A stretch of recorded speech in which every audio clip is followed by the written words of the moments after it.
How America turned asylums into a life sentence.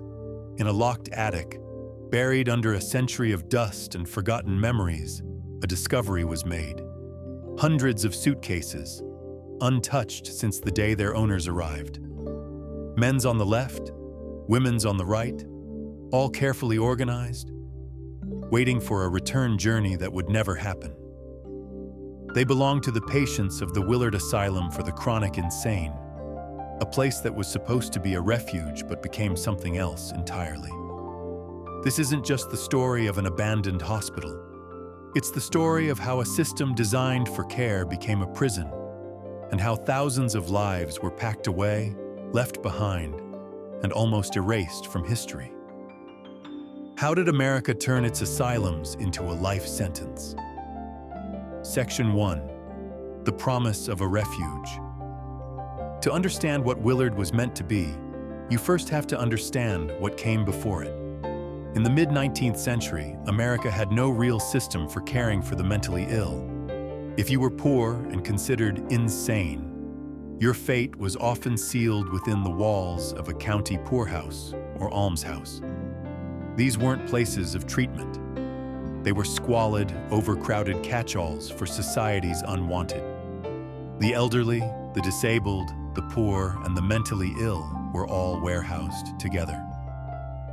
Horror stories from these institutions were common. People were kept in chains, confined to unheated cells, left naked and abandoned in their own filth.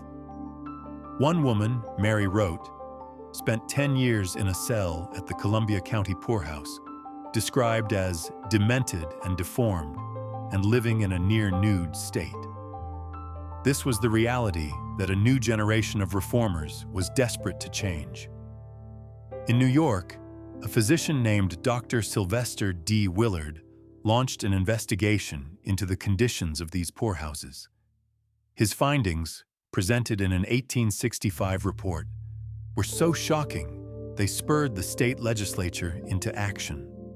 On April 8, 1865, a New York state law was passed to create a new kind of institution, a state-run asylum dedicated specifically to the chronic insane, those deemed beyond cure.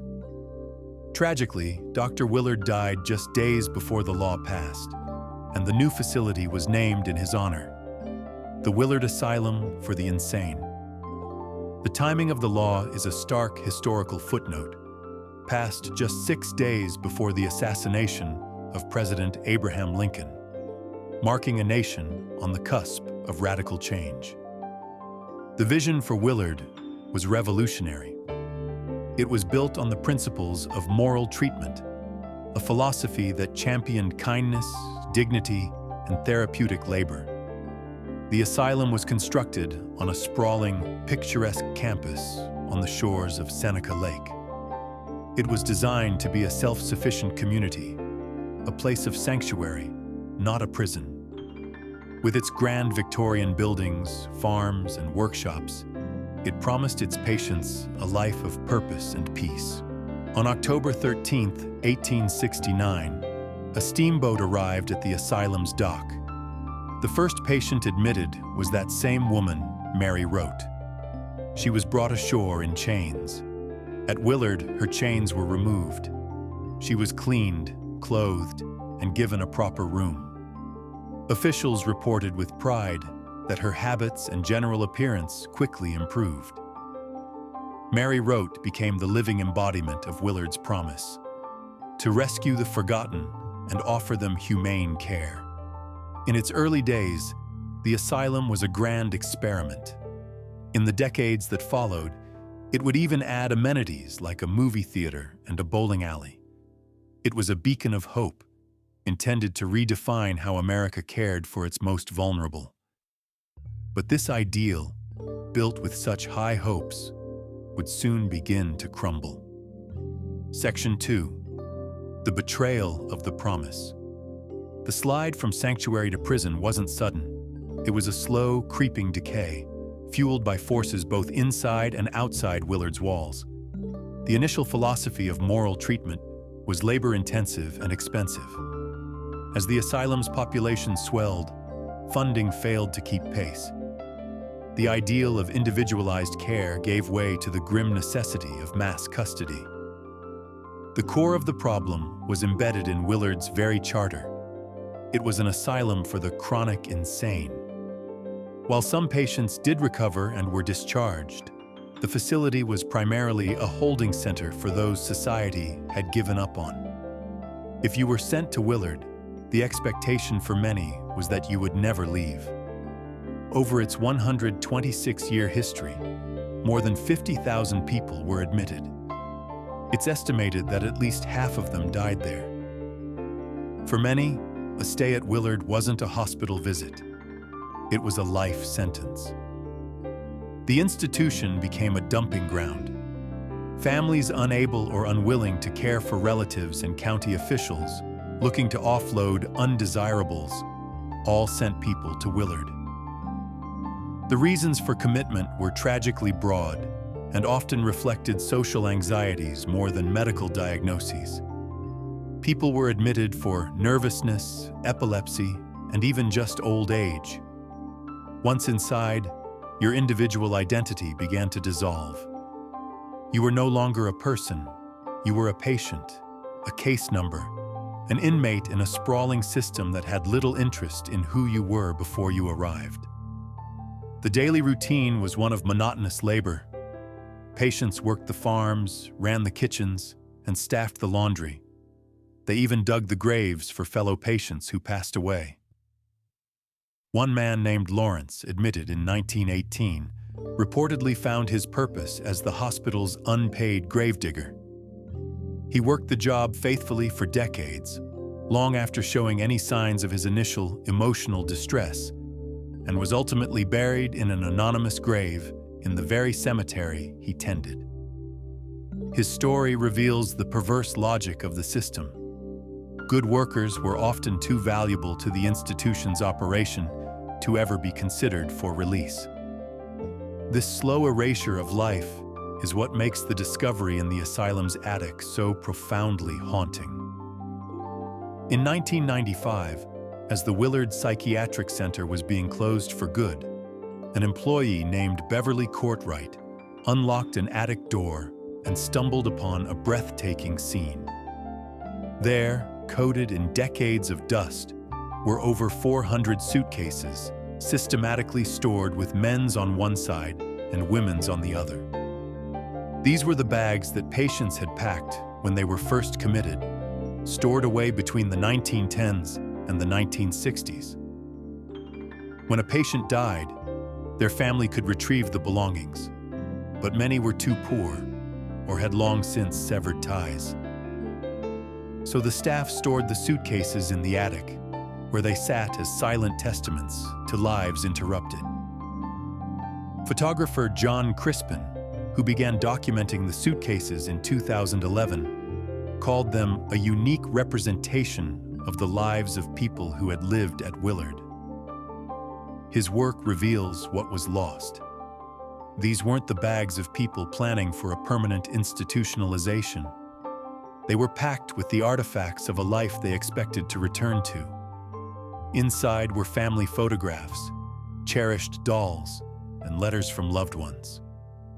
There were passports, diaries, and newspaper clippings of personal achievements. One woman, Margaret, brought items suggesting she was planning a road trip. Another case held the elegant tools of a skilled seamstress. Each suitcase is a time capsule of a life that existed before Willard. A life of aspirations, connections, and accomplishments.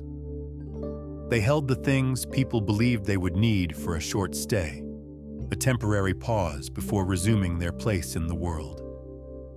But the world moved on without them. The hope packed into each bag slowly faded within the asylum walls, until all that remained were these objects, waiting in the dark. The final, heartbreaking evidence of this abandonment lies just across the road from the main campus, the asylum cemetery. Over 5,700 patients are buried here, their graves marked not with names, but with small metal numbers pressed into the earth. Over time, many markers were lost to neglect or removed during groundskeeping, completing the final act of erasure. These were the people for whom no one came, the owners of the unclaimed suitcases. They lived anonymously and were buried anonymously, their identities swallowed by the very institution that had promised to care for them. Section 3. The legacy of a closed door. The end for Willard and for the era of the mega asylum didn't come from a sudden wave of moral enlightenment. It came from a mix of social, political, and economic pressures. The development of new antipsychotic medications like Thorazine in the 1950s offered the possibility that many patients could be managed outside an institution. At the same time, a growing civil rights movement, coupled with shocking exposés on the deplorable conditions in places like Willowbrook State School, turned public opinion against these massive psychiatric hospitals. But the biggest driver was probably money. By the 1960s and 70s, states were buckling under the financial strain of maintaining these enormous facilities. The federal government created new incentives like Medicaid that encouraged states to move patients out of state-funded hospitals, shifting the cost burden. This policy, known as deinstitutionalization, was championed as a more humane, progressive approach. The idea was to replace the cold institution with a network of local mental health centers that would provide care while allowing people to remain in their communities. Willard Psychiatric Center officially closed its doors in 1995. The few remaining patients were transferred or discharged, but the promise of community-based care was, in many ways, as hollow as the original promise of the asylum. The nationwide network of community health centers was never adequately funded. As state hospital populations plunged from over 500,000 in the 1950s to under 70,000 by the mid-1990s, a new crisis emerged.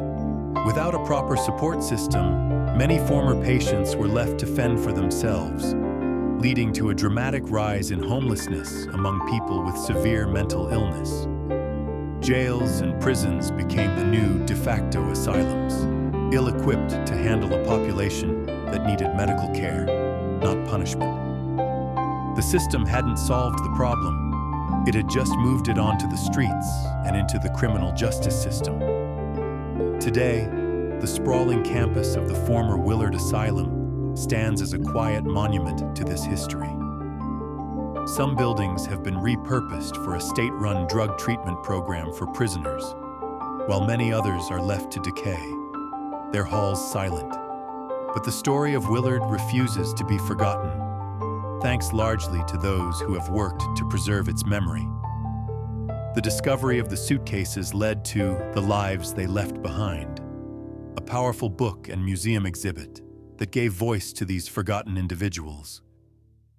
The photographer John Crispin launched a campaign to meticulously document the contents of every suitcase, creating an invaluable digital archive. Yet, even in this act of remembrance, a final layer of institutional tragedy remains. Due to New York State's stringent privacy laws, the full names of the suitcase owners are often concealed in public displays.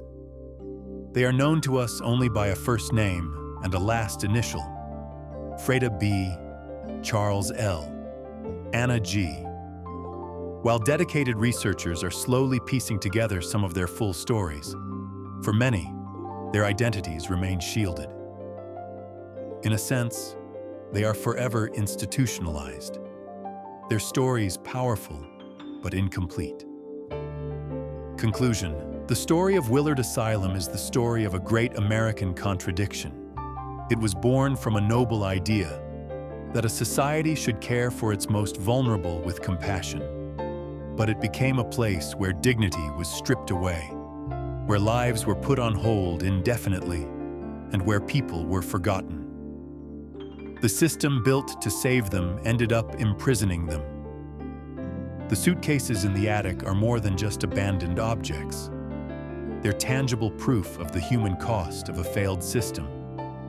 They are a reminder that behind the statistics and the crumbling brick were real people.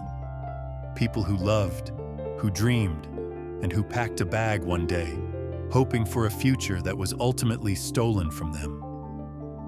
Their silent stories force us to ask not only what went wrong in the past, but whether we're doing enough to get it right today.